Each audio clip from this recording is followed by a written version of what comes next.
for statement or for loop. Just like the do loop, while loop, do while loop, one another type of loop that we have in C programming is the for loop.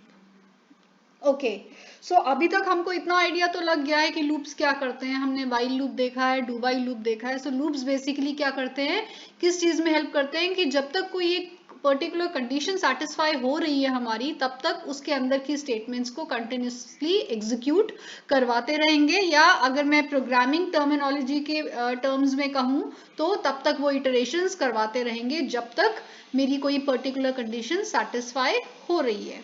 Right काम वही है सबका, लेकिन तरीका अलग अलग है.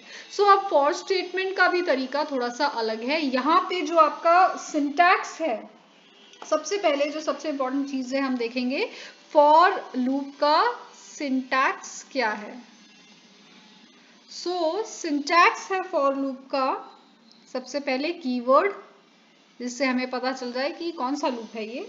फिर अब यहाँ पैरेंथेसिस में 3 काम एक साथ हो रहे हैं. ठीक है, अभी तक जो हमने वाइल लूप और डू वाइल लूप देखा, उसमें जो ब्रैकेट्स के अंदर खाली टेस्ट कंडीशन को चेक किया जा रहा था, पर फॉर लूप के केस में 3 काम एक साथ हो रहे हैं. राइट सो सबसे पहले हम इनिशियलाइजेशन जो है वो करेंगे. इसमें इनिशियलाइजेशन किया मैंने. राइट फिर मैंने टेस्ट कंडीशन चेक की, दूसरा काम ये किया. और तीसरा काम क्या किया कि मैंने वैल्यूज को इंक्रीमेंट करना हो या डिक्रीमेंट करना हो. यहाँ पे मैं इंक्रीमेंट लिख रही हूँ, पर हम डिक्रीमेंट भी कर सकते हैं. सो वैल्यू को इंक्रीमेंट करना है वेरिएबल की या डिक्रीमेंट करना है, वो किया. सो बेसिकली आप देख सकते हैं कि इनिशियलाइजेशन किसी वेरिएबल का, टेस्ट कंडीशन चेक करना और वेरिएबल की वैल्यू को इंक्रीमेंट या डिक्रीमेंट करना, तीनों काम हम फॉर लूप के अंदर ही कर रहे हैं. जबकि वाइल और डू वाइल लूप में आपने देखा था कि लूप के अंदर खाली आपका जो लूप के ब्रेसेस हैं उसके स्टार्ट अंदर सिर्फ एक काम हो रहा था. इन पैरेंथेसिस की बात मैं कर रही हूँ. इन पैरेंथेसिस के अंदर जब वाइल लूप और डू वाइल को देखते हैं तो उसमें खाली आप टेस्ट कंडीशन चेक कर रहे थे और कुछ नहीं कर रहे थे. बट फॉर लूप के केस में इन पैरेंथेसिस के अंदर आप इनिशियलाइजेशन भी कर रहे हो वेरिएबल की, आप टेस्ट कंडीशन को भी चेक कर रहे हो और आप इंक्रीमेंट या डिक्रीमेंट भी कर रहे हो. तो तीनों काम एक साथ लूप के अंदर हो रहे हैं. राइट जबकि वाइल लूप और डू वाइल लूप के केस में इनिशियलाइजेशन अलग से हो रही थी, इंक्रीमेंट या डिक्रीमेंट वेरिएबल की वैल्यू अलग से हो रही थी, लूप के अंदर खाली टेस्ट कंडीशन चेक हो रही थी. बट यहाँ पे फॉर लूप के केस में हम तीनों काम लूप के अंदर ही कर रहे हैं, अलग से नहीं कर रहे हैं. यानी कि वेरिएबल की वैल्यू को इनिशियलाइज करना, टेस्ट कंडीशन को चेक करना और फिर वेरिएबल की वैल्यू को इंक्रीमेंट या डिक्रीमेंट करना, ये तीनों काम हम एक ही साथ इन ब्रेसेस या इन पैरेंथेसिस या इन ब्रैकेट्स के अंदर ही कर रहे हैं. So this is the major difference between for loop and while and do while loop. So for loop और वाइल लूप और डू वाइल लूप में ये मेजर डिफरेंस है. आई होप ये क्लियर हो चुका है. सो बेसिकली अब हम सिंटैक्स अगर देखें फॉर लूप का तो it is something like this. For initialisation,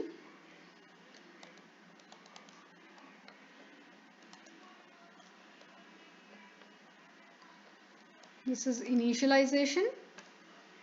फिर आप टेस्ट कंडीशन चेक करोगे,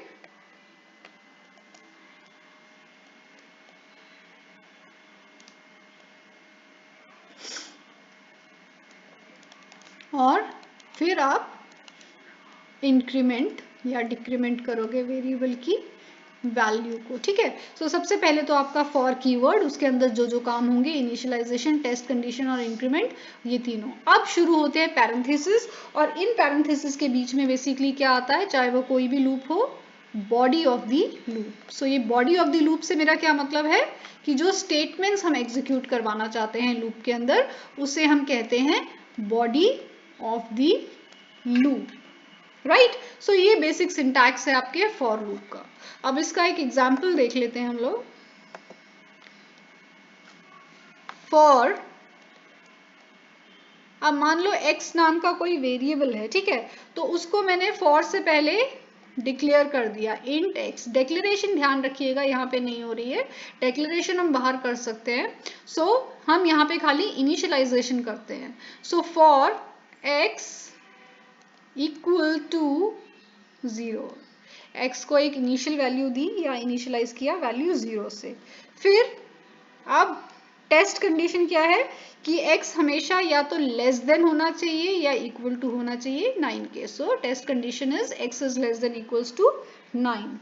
फिर इंक्रीमेंट या डिक्रीमेंट अगर मैं करना चाहती हूँ तो x प्लस प्लस इस तरीके से मैंने लिख दिया, या एक और तरीका क्या है इंक्रीमेंट ऑपरेशन परफॉर्म करने का, x equals to x plus 1, right. So ये तीनों काम initialization, test condition and increment, ये इस इन पैरेंथेसिस या ब्रेसेस के अंदर हो गया। अब ये ओपनिंग पैरेंथेसिस के बाद,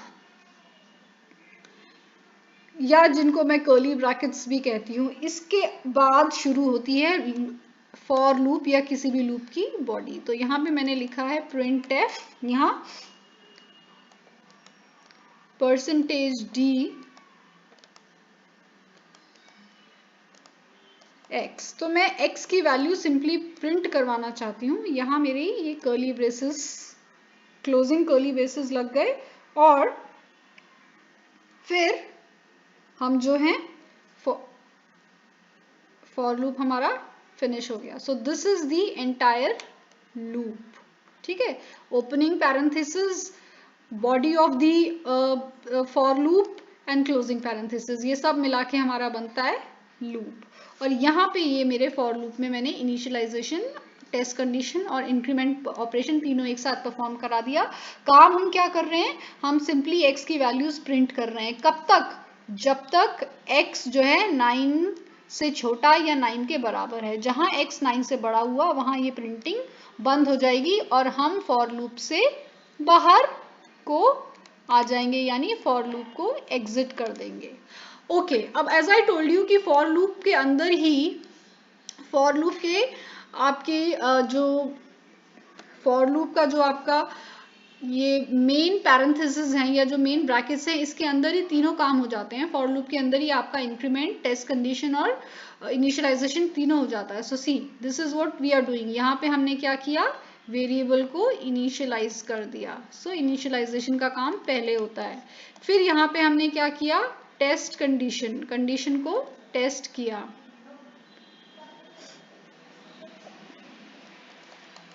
और यहाँ पे हमने क्या किया, वेरिएबल को इंक्रीमेंट कर दिया। सो तीनों काम आप देख रहे हैं, पहला इनिशियलाइजेशन, दूसरा टेस्ट कंडीशन को चेक करना और तीसरा वेरिएबल को इंक्रीमेंट करना। तीनों काम हमने इसी के अंदर कर दिया। सो ये एक एडवांटेज है कि तीनों चीजें एक साथ हो जाती हैं, हमें अलग से नहीं करना पड़ता है फॉर लूप का। ओके, अब इसका एक ड्राई रन करके देख लेते हैं हम लोग। ड्राई रन में आप देखिए x नाम का एक वेरिएबल मेमोरी में x नाम के एक वेरिएबल को मेमोरी एलोकेट की गई। अब उसको मैंने क्या कर दिया, इनिशियलाइज कर दिया 0 से। सो दैट मीन्स x की इनिशियल वैल्यू है 0। अब x को जब मैंने इनिशियल वैल्यू 0 दे दी तो इसके बाद नेक्स्ट स्टेप क्या है, टेस्ट कंडीशन चेक करना। Is x less than equals to 9? Yes, 0 is less than equals to 9। तो अब हम यहाँ नहीं जाएंगे, ये ध्यान रखिएगा। सबसे पहले step 1 initialization, step 2 test condition होता है, और कंडीशन टेस्ट करने के तुरंत बाद कंट्रोल जाता है लूप के अंदर, ठीक है। कंट्रोल यहाँ से यहाँ नहीं जाता है कभी भी, कंट्रोल यहाँ से सीधा लूप के अंदर जाता है। सो टेस्ट कंडीशन चेक करने के बाद इंक्रीमेंट नहीं होगा। टेस्ट कंडीशन चेक करने के बाद इमीडिएटली हम लूप के अंदर जाएंगे और x की वैल्यू को प्रिंट करवा देंगे। तो स्क्रीन पे यूजर को x की वैल्यू क्या दिखेगी, 0। अब लूप से बाहर आने के बाद जैसे डू और डू वाइल में होता था, वही चीज होगी कि लूप से बाहर आने के बाद हम वापस लूप की बिगनिंग में जाएंगे। अब फिर से अब इस बार जब हम लूप की बिगनिंग में जाएंगे तो इनिशियलाइजेशन सिर्फ और सिर्फ एक बार होती है।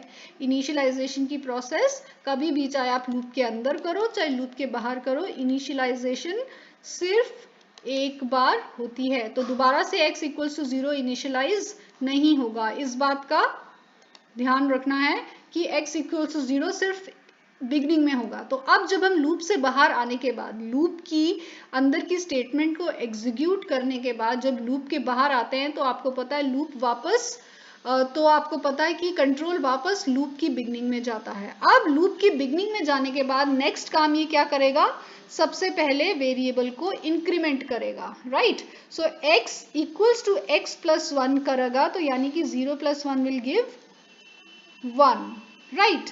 और अब ये करने के बाद अब ये वापस कहाँ जाएगा, टेस्ट कंडीशन में। तो अब इसी तरह से चलता रहेगा। अब इनिशियलाइजेशन नहीं होगी किसी भी इटरेशन में। इनिशियलाइजेशन सिर्फ एक बार होगी और वो हो चुकी है। अब हर बार यही होगा कि पहले वो वैल्यू को इंक्रीमेंट करेगा, फिर टेस्ट कंडीशन चेक करेगा। सो अब सेकंड इटरेशन में, एक पहली इटरेशन के बाद अब सेकंड इटरेशन में क्या होगा, x की वैल्यू को इंक्रीमेंट किया जाएगा बाय 1, ठीक है। और फिर टेस्ट कंडीशन चेक होगी, क्योंकि x 1 हो गया है तो is x less than equals to 9, yes. तो यानी कि फिर से लूप के अंदर आओगे और क्या कर दोगे, सिंपली x की वैल्यू प्रिंट कर दोगे। तो 0 1 दो वैल्यूज ऐसे प्रिंट हो गई, ठीक है। अब जैसे ही कंट्रोल लूप के बाहर आया, ये स्टेटमेंट एग्जीक्यूट करने के तुरंत बाद कंट्रोल आया लूप के बाहर, और जैसे ही लूप के बाहर आया वापस जाएगा फॉर लूप की बिगनिंग में, ठीक है। अब फॉर लूप की बिगनिंग में आते ही सबसे पहले x की वैल्यू क्या होगी, इंक्रीमेंट होगी। तो 1 प्लस 1 गिव्स यू 2। सो अब x की वैल्यू क्या हो जाएगी, अब x की वैल्यू हो जाएगी 2। फिर दोबारा ये क्या करेगा, टेस्ट कंडीशन को टेस्ट करेगा, देखेगा is x less than equals to 9, yes 2 is less than 9। तो फिर क्या, 2 आपका प्रिंट हो जाएगा। तो ये इस तरीके से चलता रहेगा इटरेशंस। और जैसे ही x की वैल्यू 10 हो गई तो यानी कि अब वो क्या करेगा, टेस्ट कंडीशन को जब चेक करेगा, x की वैल्यू जब 10 पाएगा तो लूप के अंदर नहीं घुस पाएगा। सो हमारी जो प्रोग्राम है टर्मिनेट हो जाएगा, या लूप के बाहर की स्टेटमेंट को एग्जीक्यूट किया जाएगा और उसके बाद प्रोग्राम अकॉर्डिंगली टर्मिनेट हो जाएगा। So this is the concept of for loop.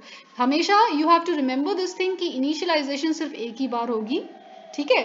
जो पहला स्टेप है उसमें इनिशियलाइजेशन होगी और फिर टेस्ट कंडीशन चेक होगी और फिर आप लूप की बॉडी के अंदर जाओगे अगर टेस्ट कंडीशन सेटिस्फाई होती है तो। लेकिन दूसरे स्टेप में, यानी कि दूसरे इटरेशन में, from the second iteration onwards आप इनिशियलाइजेशन को भूल जाओगे, ये स्टेप इसको इग्नोर करोगे। फिर आप क्या करोगे, हमेशा दूसरी या तीसरी जो भी इटरेशन होगी, जैसे सेकेंड इटरेशन है तो पहले वैल्यू को इंक्रीमेंट करोगे, फिर टेस्ट कंडीशन चेक करोगे, अगर वो ट्रू होती है तो लूप के अंदर जाओगे। फिर मान लो आप लूप के बाहर आए तो थर्ड इटरेशन में फिर से आप सबसे पहले क्या करोगे, वैल्यू को इंक्रीमेंट करोगे, फिर टेस्ट कंडीशन चेक करोगे, फिर लूप के अंदर जाओगे और उसकी स्टेटमेंट को एग्जीक्यूट करोगे एंड सो ऑन, जब तक आपकी टेस्ट कंडीशन सेटिस्फाई होती है। और जैसे ही टेस्ट कंडीशन आपकी फॉल्स हो जाती है तो जैसे बाकी लूप्स में होता है, आप क्या करोगे, लूप से बाहर आ जाओगे और लूप के बाहर की स्टेटमेंट को एग्जीक्यूट करोगे। सो this is the concept of for loop.